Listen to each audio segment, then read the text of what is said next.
যুক্ত হচ্ছেন আমাদের সহকর্মী শারমিন নীরা। নীরা, সচিবালয়ে আজ প্রধানমন্ত্রীর আর কি কর্মসূচি রয়েছে? মন্ত্রী প্রতিমন্ত্রীদের সাথে বৈঠকে কোন বিষয়গুলো প্রাধান্য পাচ্ছে জানাবেন।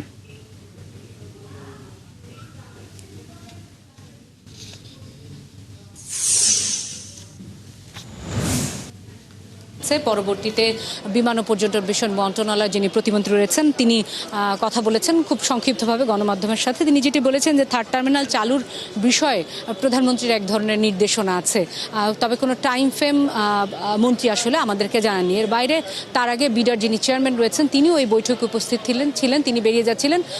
তার কাছ থেকে ইনফর্মালি যেটি জানতে পেরেছি যে মোটামুটি থার্ড টার্মিনালের যে নির্মাণ কাজ ডেন্টিস্টের পরামর্শ নাও নতুন কোলগেট অ্যাক্টিভ সল্ট। সেটি শেষ, এখন আসলে অপারেশন কিভাবে হবে সেইটারই আসলে অপেক্ষা। তবে সেটা 6 মাস, 3 মাস নাকি 5 মাস লাগবে এমন কোনো টাইম ফ্রেম কেউই আসলে সুনির্দিষ্ট করে বলতে চাননি। তবে এটি আসলে স্পষ্ট যে এটি যেহেতু প্রয়োজন আসলে আন্তর্জাতিকভাবেও, সুতরাং প্রধানমন্ত্রী নির্দেশনা রয়েছে, আন্তরিকতা রয়েছে, খুব দ্রুততম সময়ে হয়তো থার্ড টার্মিনালটি চালু হবে। এর বাইরে আমাদের প্রতিবেদন আমরা যেমনটা দেখছিলাম যে সকাল থেকে দুটো মিটিং তিনি করেছেন। এই মুহূর্তে আরেকটি বৈঠক চলছে, সেটি হচ্ছে স্থানীয় সরকার, স্বরাষ্ট্র, পাশাপাশি দুজন উপদেষ্টাও রয়েছেন আইনমন্ত্রী।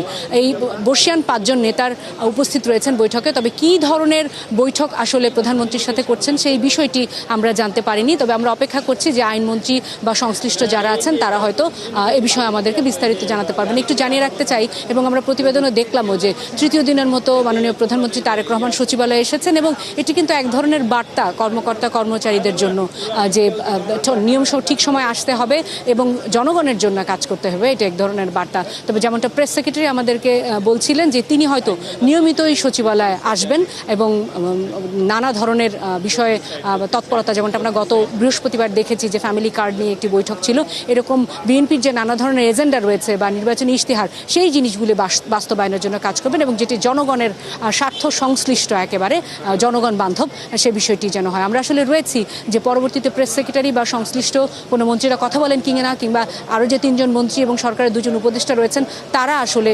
বিস্তারিতভাবে কোনো কিছু জানান কিনা, তাদের বৈঠক সংশ্লিষ্ট। কানিজ লাবণী, যুক্ত থাকার জন্য আপনি থাকুন সেখানে। নিশ্চয়ই আমরা সচিবালয়ের আরও তথ্য পরবর্তী সংবাদ সংযোগে আপনার মাধ্যমে দর্শকদেরকে জানানোর চেষ্টা করব।